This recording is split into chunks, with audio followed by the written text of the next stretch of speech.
This video is the ultimate guide to a healthy girl summer. I'm gonna be real with you. If you're just looking to shed a quick 20 pounds in 2 weeks so you can get your bikini body, whatever that means, then this probably isn't the right video for you. But if you want to actually get healthy, if you want to actually start feeling good in your body, if you want to start truly healing and feeling happier and more alive, and yes, also feel proud of the way you look too, then this video is for you.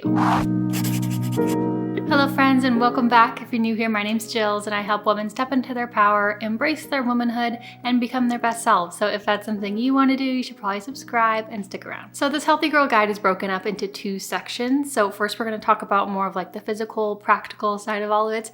And then of course we're going to talk about the mental, more mindset part of it as well, because that is just as important. And obviously these habits and tips are not just for summer, but summer is a time that a lot of us tend to have more energy and have more of that drive and desire to get more into those healthy habits and feel healthier and look better. So the point of this guide is not just to be really strict and healthy for the summer and then once summer is gone, we just go back to all of our old ways. The point is that this healthy girl summer is the start of a major transformation in your life. And if you take it seriously, you'll look back on these few months and realize that this was the moment and this was a summer where everything started to change. So let's get into it. Let's start with the physical side first and then we'll move on to mindset. And we gotta start by talking about food, of course. We all know how important our diet is to being a healthy girl, but this is the absolute best habit and one of the most important changes you can make to actually start nourishing your body and feeling good in your body and feeling good from what you eat. Okay, so when we're at the grocery store and we're browsing around, when we're walking through the aisles, when we're trying to decide if we want to get something and if we think something is healthy or not, we are taught to turn the box around and look at the nutrition facts, this little box right here. And a lot of us will specifically look at the calories or maybe the sugar content or the fat content, but especially the calories. But I've never looked at a nutrition label more than like twice in the past 6 years. And that's because instead of looking at the nutrition facts, I just move my eyes a little bit down or a little bit to the right, wherever it is, and look at the ingredients. They have to list all of the ingredients in their food, and that is what you want to focus on. Once you turn your attention away from everything except for, what are the ingredients in what I'm eating? Do I know what all of these ingredients are? Are there a bunch of things in here that I can't even pronounce and have no idea what it is? Does this ingredient list look simple and healthy? Do these ingredients occur naturally in nature? Then all of a sudden, eating truly nourishing foods becomes a whole lot easier. Do not stress about the calories. Don't even look at it. I promise if you start only looking at the ingredients and only caring about the ingredients and trying to eat as close to nature as possible, everything will change, right? Like look at the ingredients on Cheez-Its or Oreos. Not the best. Whereas this is an apple. This is a banana.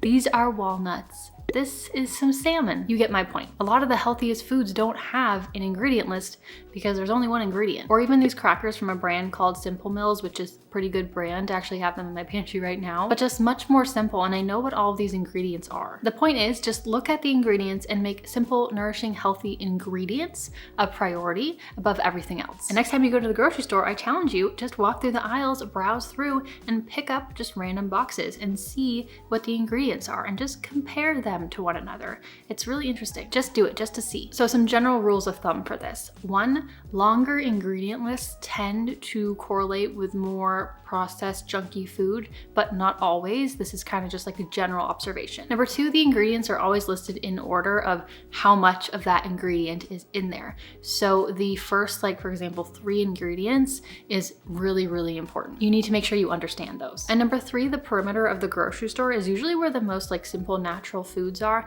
whereas like the middle where all the aisles are, that's where more of the processed stuff is generally. So if you just generally stick to more of the perimeter of the grocery store, then that can help. Just focusing on foods that are more simple and natural, that have either grown from the earth or lived on the earth, or some occasional processed foods like crackers where there's a really healthy and clean ingredient list where you know what everything is, where those ingredients are basically already in your pantry, right? Like almond flour. I have that in my pantry. I don't have high fructose corn syrup in my pantry or some other weird chemical ingredients that I don't even know what it is. Once you understand what you are truly eating, it will change the game for you. And it might sound a little intimidating, but I promise you it's not. And once you start doing this habit of prioritizing ingredients over calories, it becomes abundantly clear what is truly healthy for you and what is not. And when you eat a more natural diet, you don't have to worry so much about portion sizes and things like that. You tend to just naturally eat the right amount for you. Like you might binge on Oreos because they're addicting,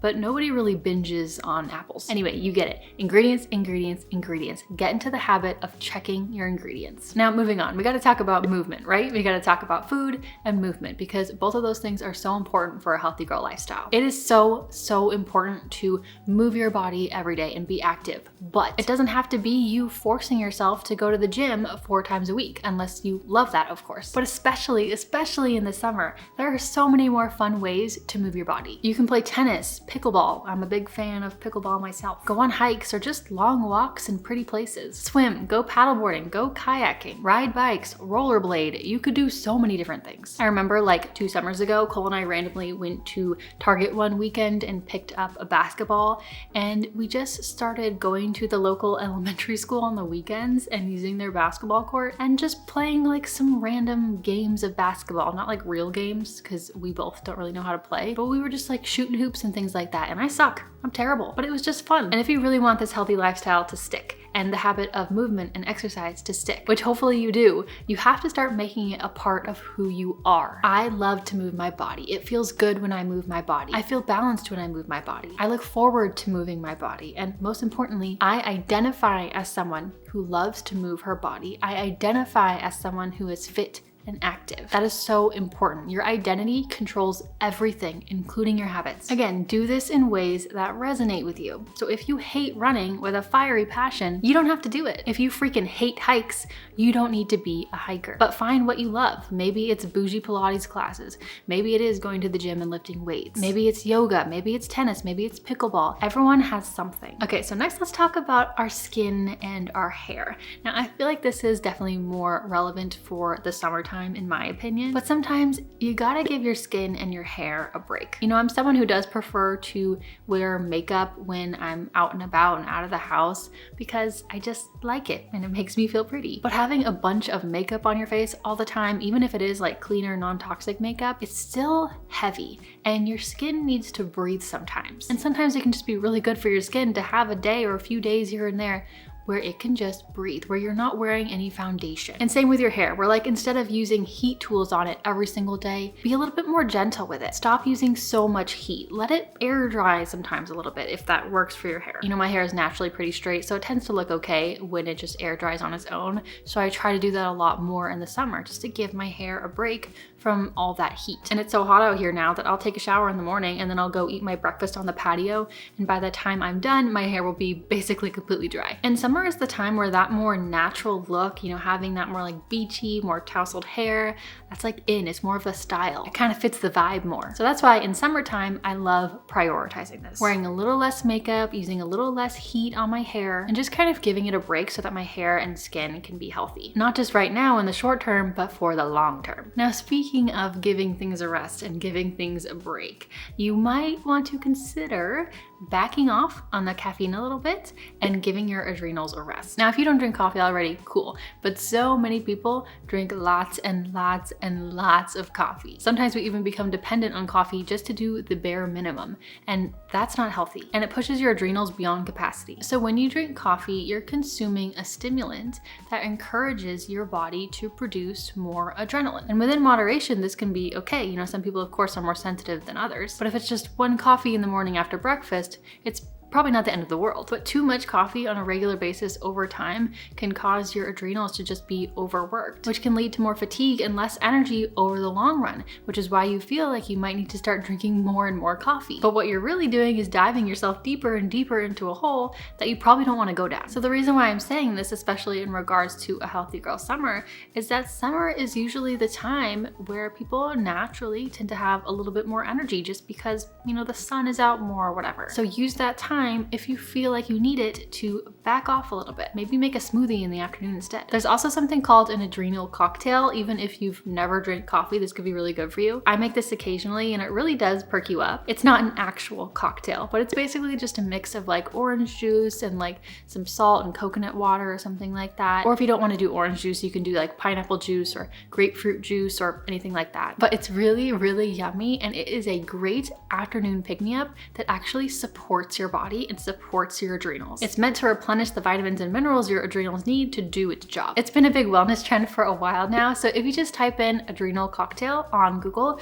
or adrenal cocktail recipe on Google, there's a lot of good info about it, and I'll link a blog post about it too. But if you do struggle with either like chronic fatigue or imbalanced hormones, which usually means there is some sort of like stress and wear on the body, highly recommend you back off the coffee and maybe give an adrenal cocktail a try. I mean, it's helped a lot of people that I know, and it's just a really, really good afternoon pick-me-up, and it can't really hurt. And obviously sleep helps massively with helping with fatigue and low energy levels and for giving your adrenals a rest. You likely won't feel like you need to drink as much coffee if you're sleeping a good 9 hours a night. I feel like that's obvious, but I just need to mention that. Now, before we move on to the next tip, a special thank you to Guerin Chef for sponsoring this video and supporting this community. Guerin Chef is a CCOF certified organic company that provides ready-to-cook meals straight to your door. So they provide the ingredients, they're already all pre-portioned and everything. They provide the sauces, they provide the recipe and the instructions. All you have to do is unbox it and cook it. Super easy. They are the first organic certified company in the meal kit category, which I think is pretty cool. Eating organic when I can is super important to me. And with Guerin Chef, you get organic produce and premium protein, so you can actually feel good about what you're eating and how it got to your table. They also help save you lots of time by taking care of the meal planning, the grocery shopping, and most of the prep work week after week, so you don't have to. I love using Guerin Chef because honestly, it's just easy. It's easy, it's yummy, and it's healthy. It saves me probably a few hours of time each week, which is nice, and I just love the ease of it. I do really love to cook and all that stuff, so especially for busier weeknights, it's just so nice to have most of it all ready to go for you. They have so many yummy choices for breakfast, lunch, and dinner that fit your healthy lifestyle, and lots of different options to choose from. Like they have keto and paleo options, vegan, vegetarian, gluten-free, Mediterranean. They also have a fast and fit option. So they have options for every lifestyle. Guerin Chef supports your healthy lifestyle, and with pre-portioned, easy to follow recipes delivered right to your door, it's literally never been easier to hit your wellness goals. Use my code JillzGuerin60 to get 60% off plus free shipping for your first box, and go to greenchef.com for more details. So let's get back to it. Lastly, when it comes to the more physical side of having a healthy girl summer, another maybe obvious thing, but I have to mention it, is water. Drink your water. So many people are chronically dehydrated, and this is such an easy thing to fix. It is such an easy thing you can do to start supporting your body more and feeling better. But you don't just get water from drinking just like plain water. You could even drink tea or things like that. And there's also a lot of water content in fruits and some veggies. So for example, if you're eating like a lot of watermelon, you're gonna get water through that watermelon. That's why smoothies and fruit can feel so hydrating sometimes. However, I will say that there is such a thing as drinking too much water. And apparently if you drink too much water, it can actually throw off the mineral balance in your body. And this is random, but super interesting. I saw this facialist once, and she was amazing. She was very holistic and very into Chinese medicine and all that. And she was talking about the different Chinese elements and how basically every single person has a dominant element. So there's water, earth, fire, metal, and wood, I think. And she was saying that she thinks I'm a water element, and because I'm a water element, that means that if I drink too much water, that can actually really throw off the balance in my body. It can make me overly emotional, just make me feel not very good. However, if you are a wood element, for example, which my husband is a wood element, they thrive off of lots and lots of water, and my husband carries around this big gallon jug everywhere wherever he goes, and he drinks so much water. I just thought that was interesting. So drink your water, but listen to your body. That doesn't mean that you need to completely overdo it, especially if it doesn't feel right. Okay, moving on to the mindset part.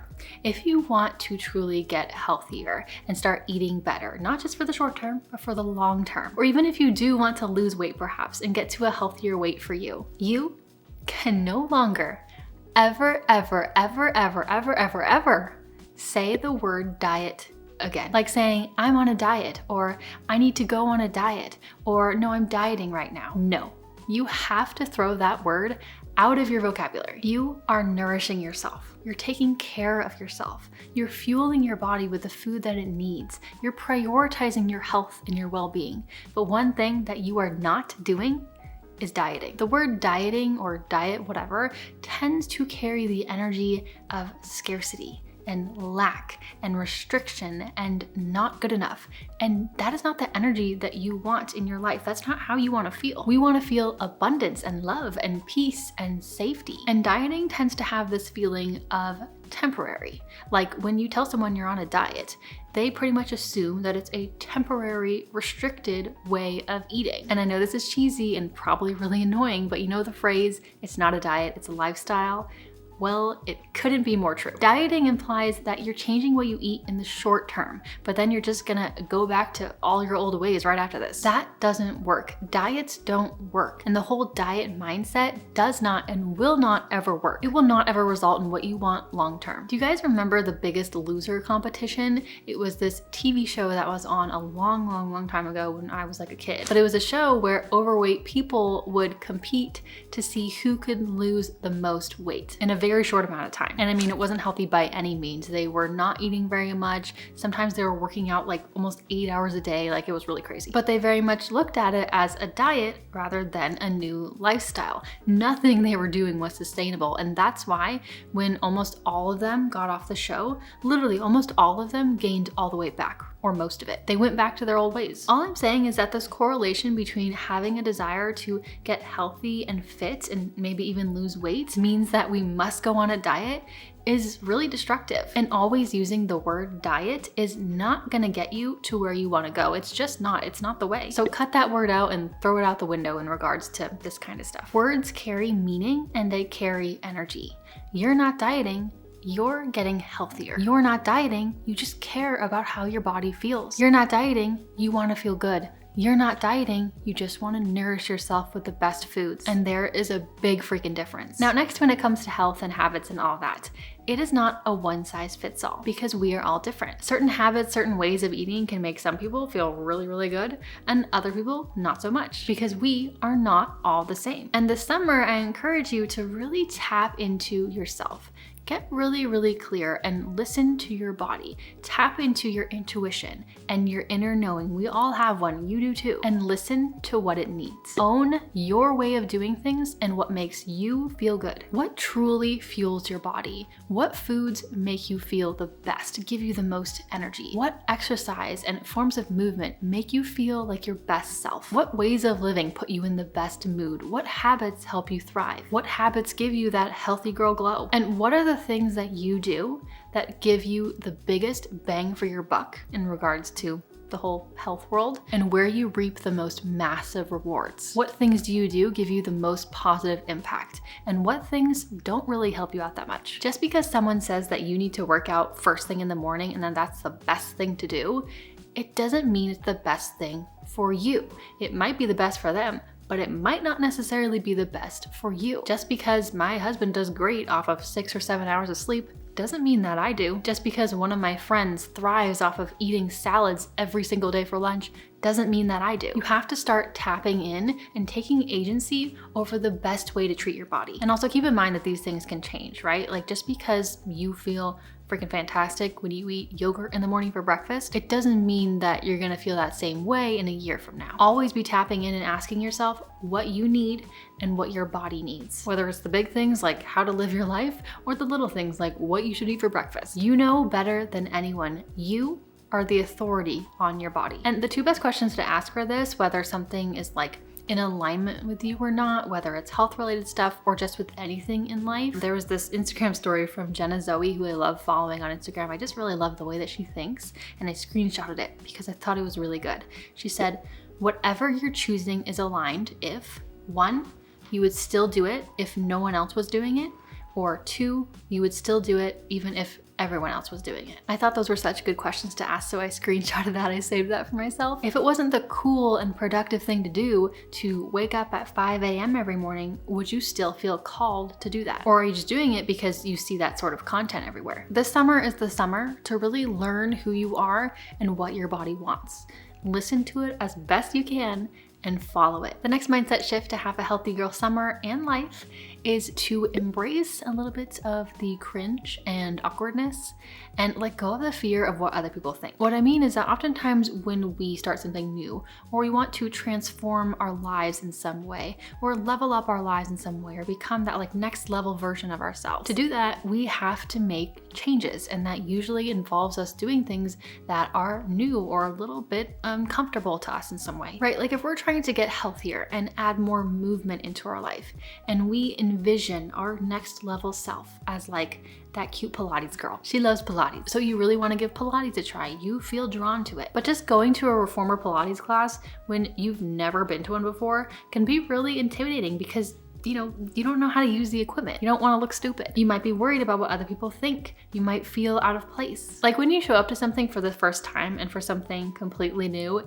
it might feel a little bit awkward and a little bit cringy. That's okay. That's sometimes part of the process and it doesn't last very long. Whatever you want to do, even if it's not health related, this is the summer to let go of that fear and embrace the cringiness of trying. You want to start a YouTube channel, but you're afraid of what other people might think? Do it. You want to start playing tennis, but don't know how to?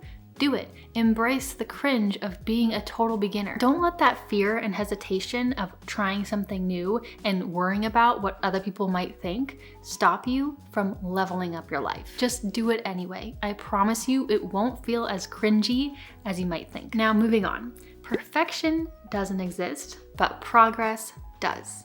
When it comes to getting healthier and improving your life, all of that kind of stuff, perfection literally doesn't exist because you can always do better. You can always be better. And aiming for absolute perfection is often a surefire way to end up totally disappointed in yourself. When you're setting new goals and habits, they have to be realistic and achievable. If you're trying to get healthier and you decide that you want to work out 6 days a week no matter what, you are never eating gluten ever again in your life. You're gonna meditate for an hour every single morning. You're gonna wake up at 5 a.m. every day, no exceptions. It's likely not going to work out. It's not very realistic, and you know that. And what happens when you keep setting all these crazy goals is that there's a 99% chance that you won't reach them because they're pretty much impossible. And then you fail according to your own standards. And the more that you fail, the more that you feel like a failure, and the more that you feel like you can't trust yourself. Not because you shouldn't actually trust yourself, but because you set outrageous standards for yourself that don't actually make sense for real life. This doesn't mean that major transformation can't happen in a short period of time.